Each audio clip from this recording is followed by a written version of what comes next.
Glória a Deus, amém? Pode se sentar, fique à vontade. Quero saudar os irmãos com a paz do Senhor Jesus. Amém. Sem perca de tempo, pegue a sua Bíblia, abra ela no Evangelho segundo escreveu o nosso irmão Marcos, capítulo de número 10, versículo de número 50, versículo de número 51 e no verso de número 52. Escrito está desta forma a palavra de Deus: e ele, lançando de si a sua capa, levantou-se e foi ter com Jesus. E Jesus, falando, disse-lhe: que queres que te faça? E o cego lhe disse: mestre, que eu tenha vista. E Jesus lhe disse: vai, a tua fé te salvou. E logo viu e seguiu a Jesus pelo caminho. Eu quero dar ênfase nessa última parte. E seguiu Jesus pelo caminho. Guarde essa parte no seu coração.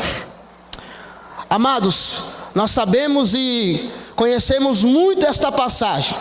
Sabemos que Marcos ele foi escrito entre o ano 55 ao ano 70 depois de Cristo, e provavelmente os teólogos ainda discutem que ele fora ser o primeiro evangelho a ser escrito. Por quê?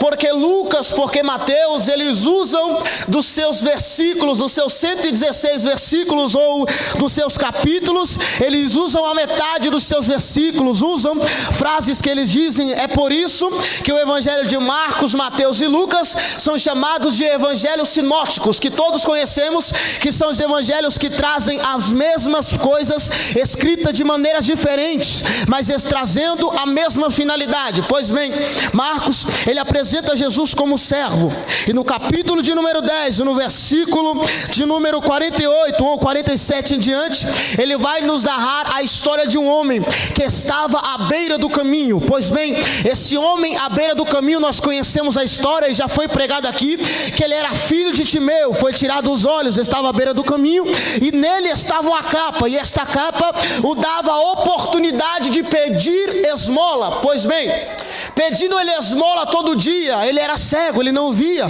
mas ele ouvia falar de alguém. Ele era cego, mas ele sabia que existia alguém, porque quem sabe ele ali sentado no caminho e pedindo esmola todos os dias, alguém passava dizendo: eu ouvi um homem por nome chamado de Jesus de Nazaré. Ele nasceu numa manjedoura, mas cresceu, e aos seus 14 anos de idade, ele agora entra dentro do templo e ensina aos homens e aos fariseus o que é necessário fazer para andar no reino de Deus. E lá dos seus 30 anos, ele agora é apresentado na beira do Jordão, ele é batizado, o Espírito Santo desce sobre ele, e ele começa a operar sinais e maravilhas. Aí eu acho interessante, porque ele ouve falar de Jesus, quem sabe, e num belo certo dia alguém passa gritando: Jesus, vem aí! Jesus está passando no caminho, e ele logo presta atenção e sabe que Jesus está passando no caminho. E ele poderia muito bem gritar dizendo: Jesus de Nazaré, eu quero ver. Jesus de Nazaré, eu quero ter visão. Ele poderia muito bem ter gritado: Jesus, eu quero ver de novo. Ele poderia muito ter gritado, como Filipe falou, como Natanael disse: porventura virá alguma coisa boa de Nazaré? Mas não, ele grita reconhecendo que Jesus é o Messias. Ele grita dizendo: Jesus, filho de Davi, tem misericórdia de mim. O que é que tem a ver isso, Emanuel? Quero que você entenda que quando alguém chama Jesus de filho de Davi, ele está dizendo que Jesus não simplesmente termina a cruz, mas ele continua depois da cruz na vida daquele que proclamou a ele. O cego, ele não olha para Jesus dizendo: eu sei quem você é e só vou te seguir pelos seus milagres. Não, ele grita dizendo: eu sei quem você é, você vai morrer, mas eu vou continuar acreditando que você vai existir na minha vida. Mas existia uma multidão, e a multidão olhava para ele e dizia: cala a boca, cego, e fica quieto, porque ele não vai te ouvir. Cala a boca, cego, porque você é alguém que está no meio do caminho. Cala a boca, cego, porque você não é ninguém, você não vale de nada. E ele continuava clamando, dizendo: Jesus, filho de Davi, tem misericórdia de mim. E a multidão oprimia ele para que ele se calasse. Ele continuava dizendo: Jesus, filho de Davi, tem misericórdia de mim. Aleluia! Sim, meu Deus. Muitas vezes Jesus passa na nossa frente, irmão, e nós não reconhecemos que Ele é o próprio Deus. Muitas das vezes Jesus está passando pela nossa vida e nós olhamos para Ele e deixamos Ele embora sem entender que Ele é necessário na nossa vida. Eu olhei o texto e comecei a imaginar e falar: Jesus, o que é que eu vou pregar? Jesus, o que é que eu vou pregar? E daqui a pouco Jesus ilumina minha mente e começa a dizer: Manuel, pregue a seguinte frase: existe alguém que está na escuridão, mas eu sou a luz. Porque o mundo olha para ele e diz: você não é a luz. Ele veio para os dele, mas os dele não aceitaram. Ele era a luz, mas o mundo crucificou a luz. Por quê? Porque amaram mais as trevas do que a própria luz. Grande Deus, aleluia. Aí eu preciso voltar no Antigo Testamento, irmão, porque a Bíblia diz que Isaías começa a escrever, e ele começa a dizer no capítulo 60: ei, ó Israel, levanta-te e resplandece, porque já vem a sua luz, e a glória do Senhor vai nascendo sobre ti. Aleluia. Aí eu tenho que voltar para o capítulo 53, ele começa a dizer: quem acreditou na nossa pregação?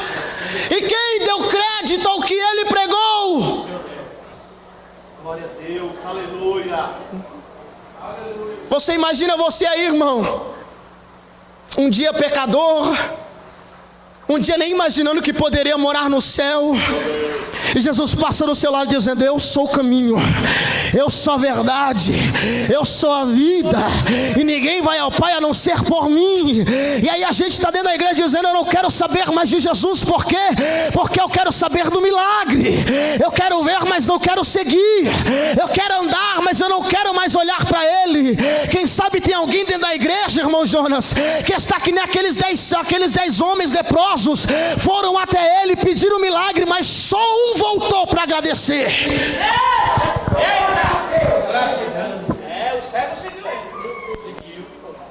Irmão, eu sei que você queria que eu pregasse aqui: Jesus vai te curar. Não, Jesus está passando e tem alguém com os olhos fechados, mas o cego não tinha visão, e a Bíblia é categórica em dizer que ele era cego e mendigo. Ele era cego e mendigo, ou seja, ele não via e não tinha para onde ir. Mas Jesus está passando, Jesus está caminhando. Aí a multidão está atrás dele dizendo: cala a boca, nós não ainda reconhecemos que Ele é o Salvador da minha alma. Mas tem um cego no meio do caminho dizendo: eu não vejo, mas eu sei que Ele é. Eu não posso enxergá-lo, mas eu sei que Ele é o Salvador da minha vida. E tem gente que está ao redor dele dizendo: não, ele é só mais um profeta, ele é só mais um que está pregando, ele é só mais um que está operando sinais e maravilhas. E o cego dizendo: não, ele é o próprio Filho de Deus encarnado, ele é o Salvador da minha alma, ele é aquele que perdoa os meus pecados.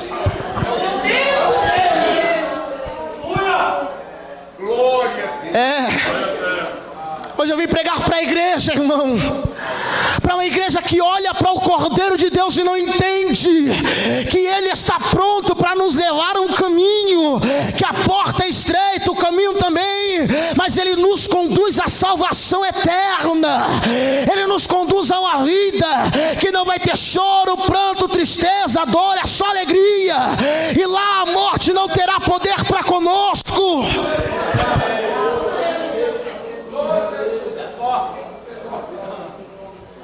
Mas eu quero que você entenda algo.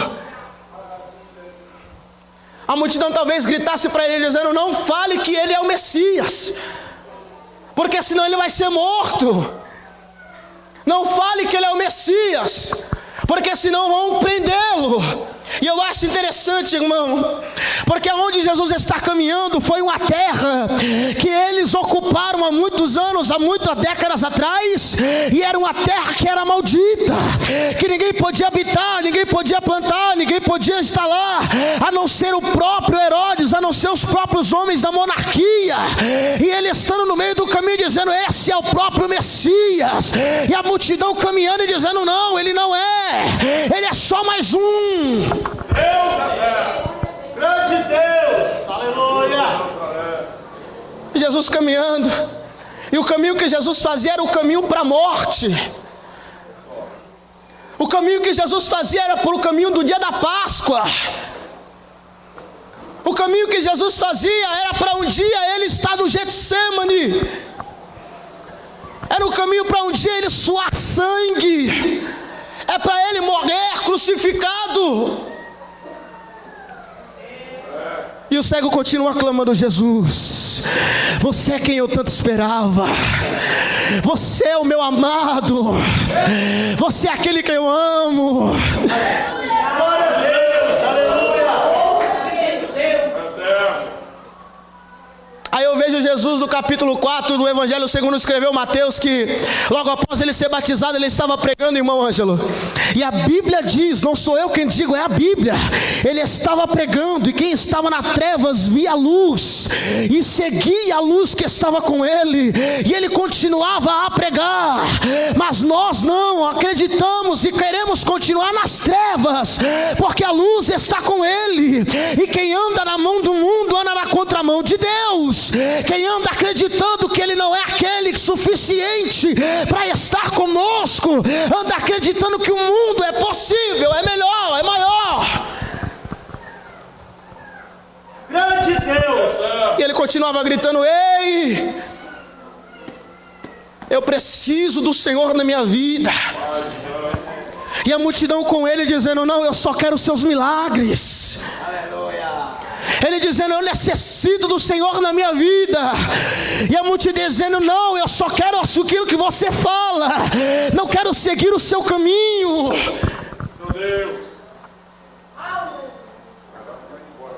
Aquilo que ele tinha de mais importante, irmão, era a capa. Porque sem a capa ele não podia pedir esmolas. Sem a capa ele não podia sobreviver. Sem a capa ele não podia mais pedir dinheiro e nem ganhar pão no meio do caminho. Aí a Bíblia diz aqui, ó, versículo 50, nós lemos: e lançando deste a capa, levantou-se e foi ter com Jesus. Meu Deus, coisa linda, Jesus. Lançou desse a capa. Não entendi, Emanuel. Filipenses 3, 7, 8. Aquilo que eu tenho, que eu mais amo, eu tenho por perda, por amor a Cristo. Aquilo que eu mais quero e mais almejo na terra, eu tenho por perda, e eu não quero mais, porque o melhor está com Ele. É melhor andar com Ele, é melhor caminhar com Ele.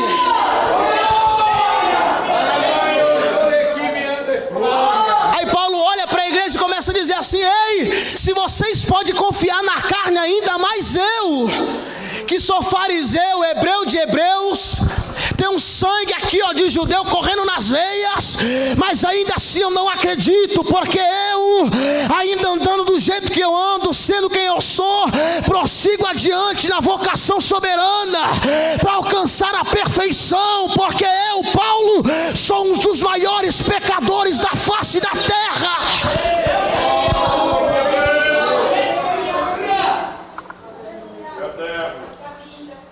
Olha o que Paulo está dizendo. Vocês sabem quem é Paulo? É um dos homens que nós mais admiramos na Bíblia. Quem lê a Bíblia sabe disso.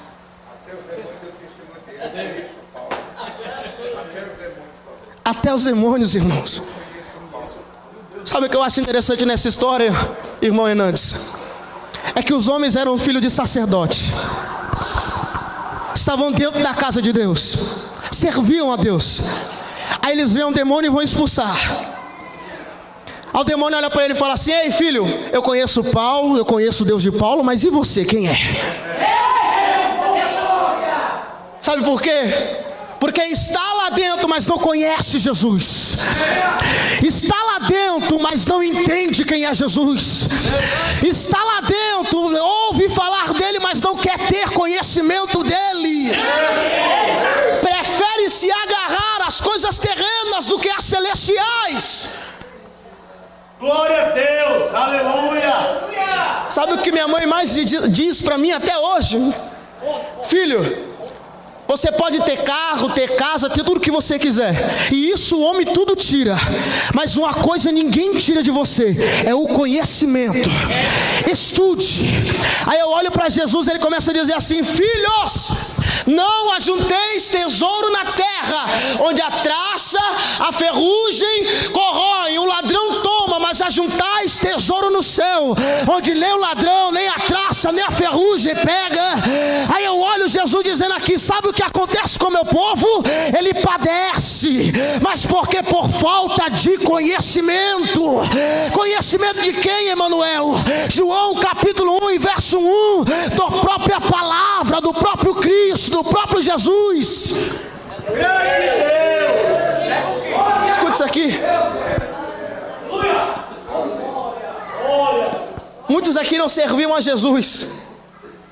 Muitos aqui estavam no mundo outrora, bebia, usava droga e por aí vai. Aí uma certa feita você ouve falar de Jesus.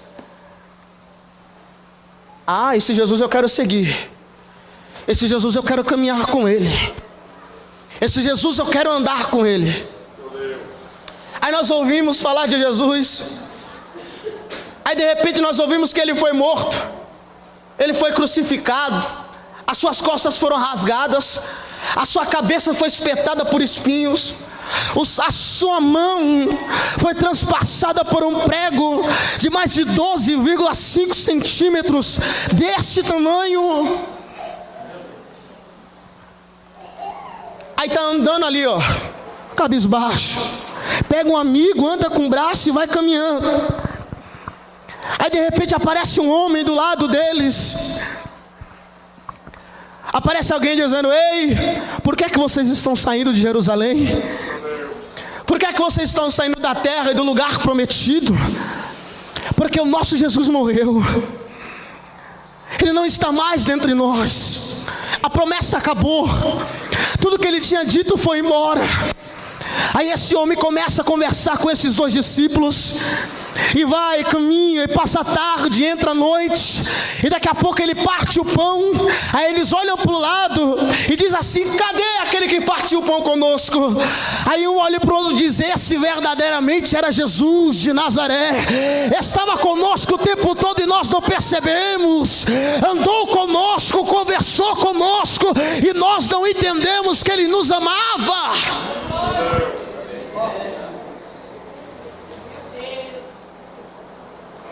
Foi cantado aqui: volte a sonhar, sonhe com o céu.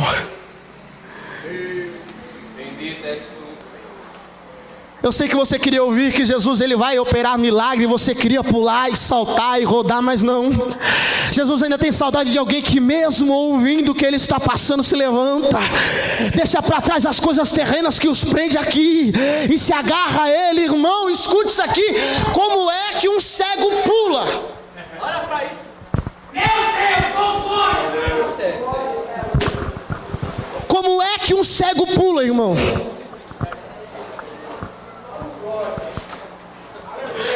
Me explica como é que um cego pula. Ele estava sentado. Aí Jesus olha para ele e fala assim: ó, manda chamar ele lá, manda, que eu quero falar com ele. No máximo o cego aqui, ó, dá licença aqui, meu pastor. Ele ia fazer isso aqui, irmão, ó. Ele fez isso aqui, irmão, ó. Opa, ele me chamou. Ele me chamou. glória a Deus, aleluia. Ele está te chamando, irmão. Ele quer ter algo diferente com você. Ele quer ter intimidade com vocês. Escute isso aqui, Ele está dizendo: o que queres que eu te faça? Porque eu passei por você e você precisa orar, você precisa clamar e entender que eu só preciso na sua vida.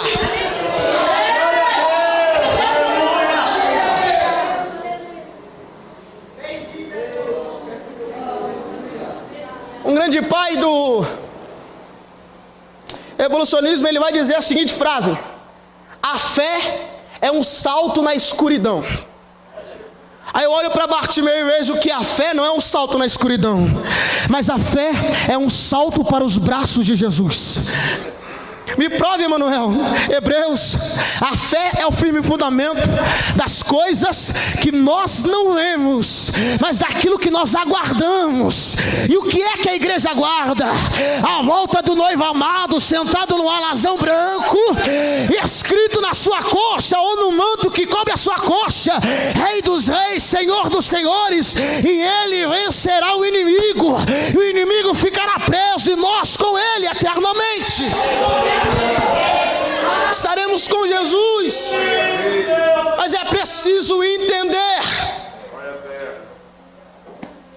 que Ele está passando no caminho, irmão. Ele está olhando para você dizendo: filho, vinde a mim, todos que estáis cansados e oprimidos, e eu vos aliviarei. Tomai de mim meu fardo, que é leve, é suave, é tranquilo. Mas como é que eu vou para Jesus? Negue-se a si mesmo, tome pois a sua cruz e vem. É renúncia todo dia. O cego olha para a capa dele e diz: eu não quero mais a capa nem esmola, eu quero é Jesus. Com a capa eu tenho esmola, com Jesus eu tenho vida em abundância. Com a capa eu tenho umas moedinhas, com Jesus eu tenho a fortuna do céu. Com a capa eu vou ter R$1 a cada dia, com Jesus não. Eu vou ter coisas melhores e maiores que ao homem não é lícito dizer.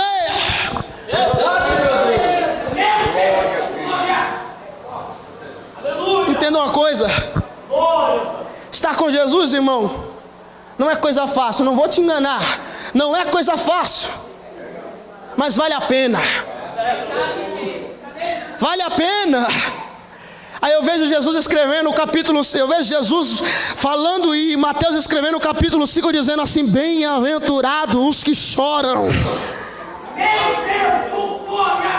bem-aventurados os pobres de espírito. Amar aquele que nos ama é fácil. Nós temos que amar quem nos aborrece.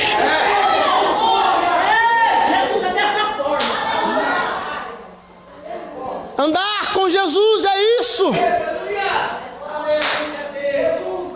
Aí eu vejo o salmista escrevendo, dizendo: ei, é melhor passar um dia na tua casa do que mais de 1000 lá fora.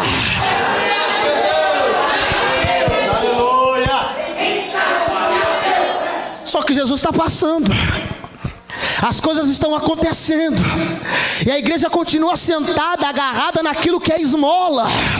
A igreja continua sentada e agarrada naquilo que é substituível, é finito. Entenda uma coisa, irmão: Ele era Deus, mas não julgou, não quis ser igual a Deus. Aniquilou a sua glória, a sua forma de Deus, e se fez homem, irmão.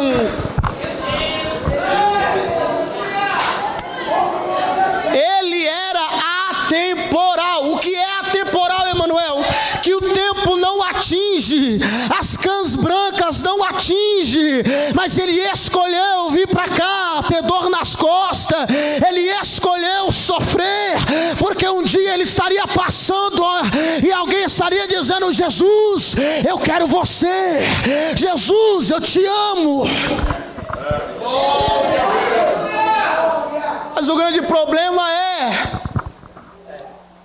existe gente que não quer fazer você chegar a Jesus. E aqui eu não vou pregar um crente contra o outro não, irmão, relaxa.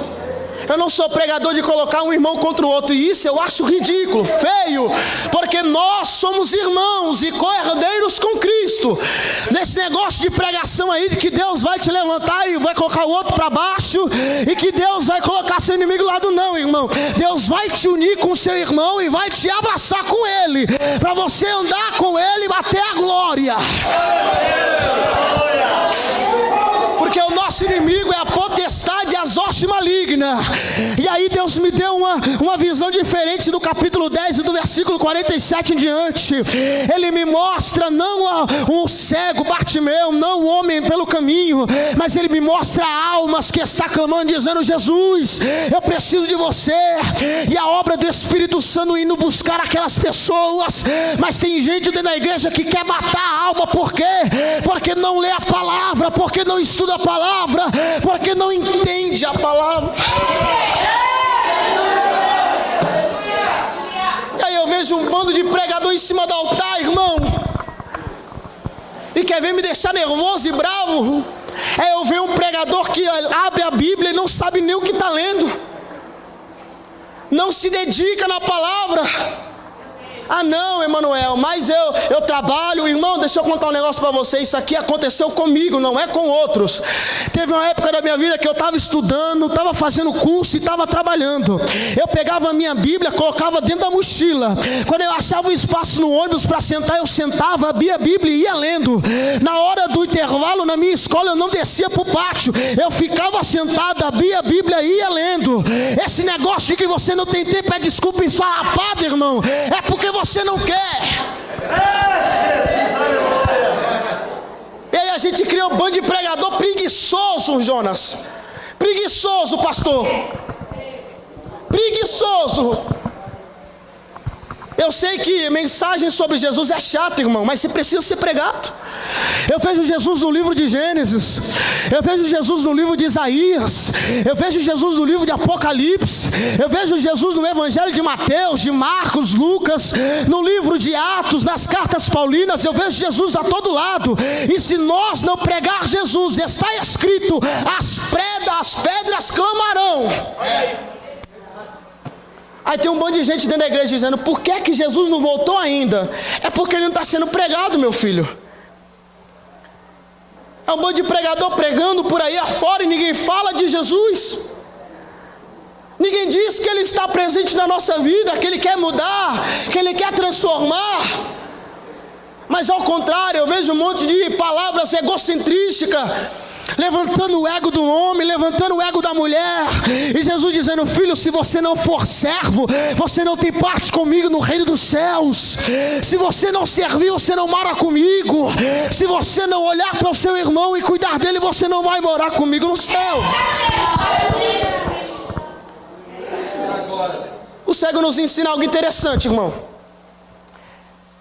Eu acho interessante demais porque Lucas, quando escreve Atos, lá no capítulo 3, ele começa a dizer que tinha um homem que estava à porta do templo. E ele estava mendigando.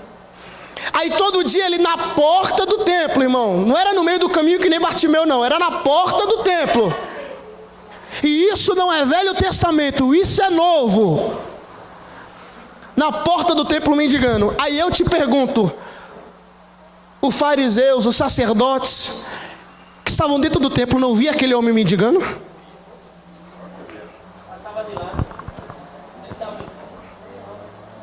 Não via? Aí eu vejo dois homens de Deus subindo para o templo para orar. Aí eles estão caminhando. Quem sabe, não sei se Pedro, não sei se João estava cantando, o outro conversando com Deus, não sei, porque crente é assim. Está andando, daqui a pouco está louvando, né? Está andando, daqui a pouco está orando, falando com Deus, é assim mesmo. Aí ele está andando para lá, está subindo. Aí eles olham aquele homem sentado, pedindo esmola. Aí o homem olha para ele e fala assim: me dá uma esmola, eu preciso. Aí eu vejo os dois homens de Deus dizendo assim: filho, eu não tenho prata, eu não tenho ouro, mas o que eu tenho eu te dou, filho. Levanta, anda, caminha de novo, tenha vida novamente. O negócio não é comigo, é com aquele que veio e morreu por nós na cruz do Calvário. Eu não tenho nada, mas Ele tem tudo. Eu não posso nada, mas Ele pode tudo. Glória a Deus. Aleluia. Pedro e João poderia muito bem olhar para ele, estão aqui, mas não esmola, filho. Mas não, eles ficaram incomodados com aquele homem. E eles disseram assim: filho, levanta e anda, sai daí.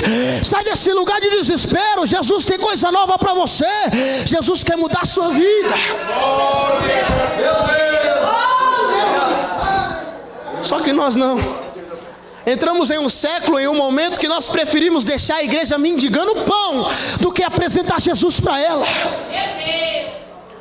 Nós entramos em um momento em que os nossos louvores, as nossas pregações, é melhor deixar o povo que entra dentro da igreja mendigando pão para segurar, para voltar de novo, do que apresentar o Jesus verdadeiro, mesmo que não volte, mas conhece Jesus de Nazaré.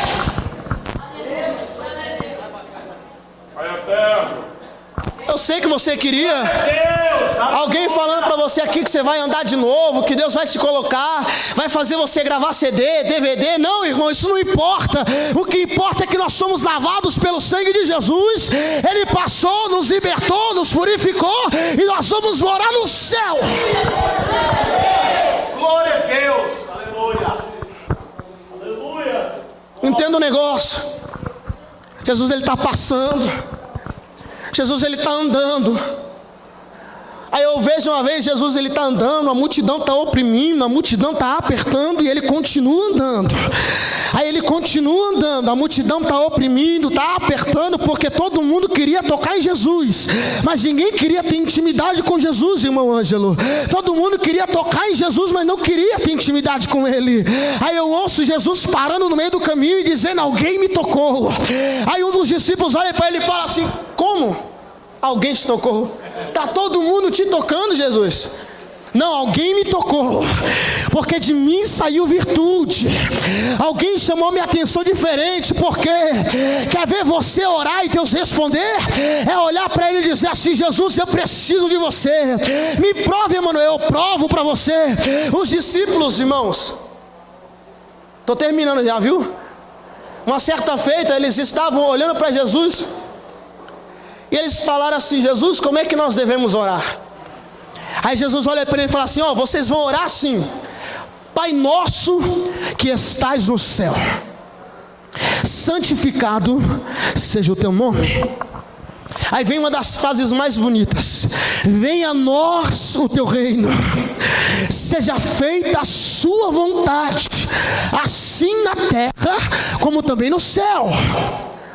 O pão nosso de cada dia nos dai hoje. Você ouviu que todo dia nós oramos? Pai nosso que estás no céu, santo seja o teu nome, venha o teu reino a nós, seja feita a tua vontade, aqui como também no céu. Só que quando chega a hora de nós olharmos para Ele e deixar de lado as coisas humanas que nos prende e nos faz tirar aquilo que Deus colocou em nós, nós escolhemos que a nossa vontade seja feita e não a vontade do Pai. Aí eu vejo Paulo dizendo: olha, apresentai-vos o vosso corpo vivo, como sacrifício vivo, perfeito e agradável, que é o vosso culto racional. Ou seja, entendimento, sabedoria, lógica. Ele olha, começa a dizer assim: irmãos, a gente dentro da igreja que tem que ensinar. E se você tem que ensinar, seja apto ao estudo, se dedique a ensinar, se dedique a aprender também, para você poder ensinar. Ele vai dizer no versículo antes: irmãos, ei, não vos enganei-vos com esse mundo, nem com o que há nele, mas antes renovai-vos pelo poder do entendimento e da presença do Senhor, do que está no céu, do que vem dele, do que é da parte dele. Mas Jesus, ele se apresenta a nós, e nós estamos que nem os discípulos no caminho de Emaús. Ele está conosco e nós não entendemos que ele está conosco. Ele anda do nosso lado e nós não entendemos que ele anda do nosso lado. Ele pode até partir o pão conosco e nós olhando, cadê você, Jesus? Irmão, essa é a realidade da igreja. Jesus está do nosso lado e nós olhando, cadê Jesus? Jesus passando do nosso lado e nós dizemos, eu não quero você, eu quero o que você tem. Eu não quero aquilo que você vai fazer por mim, eu quero aquilo que você pode me proporcionar, que é aqui na terra.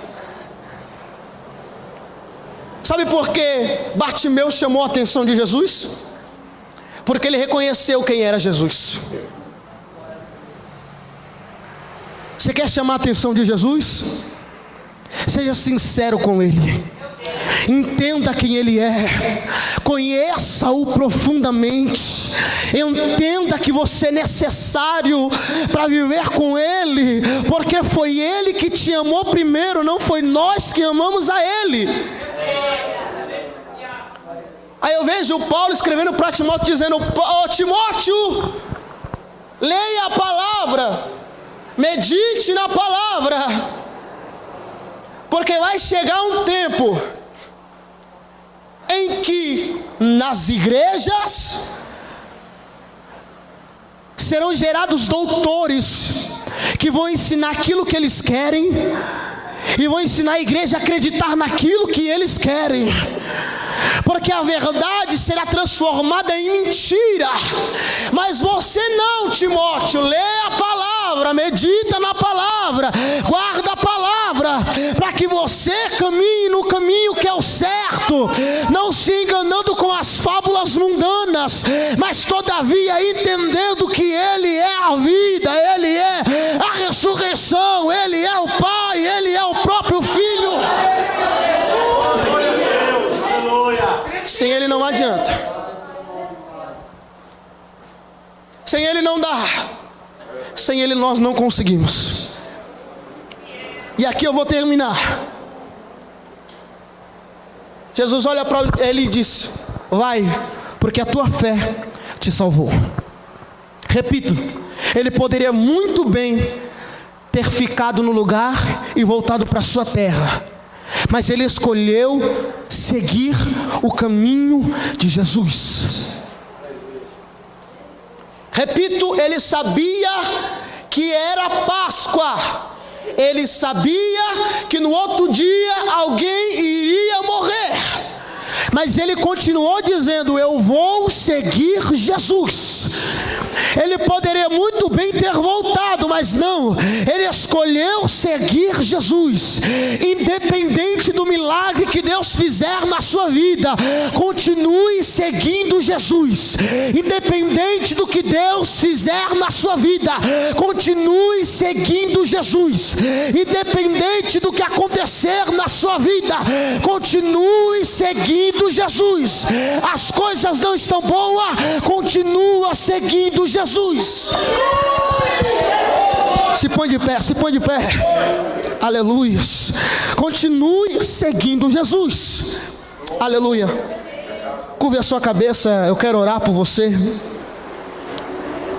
Senhor Deus, eterno Pai, eu peço ao Senhor, Pai, que esta palavra seja, Pai, como Paulo diz, uma semente plantada dentro do coração da tua igreja, e que a cada dia, Pai amado, ela possa ser regada, e que a cada dia, Pai, ela possa florescer, e que o Senhor dê o crescimento para ela dentro do coração da tua igreja.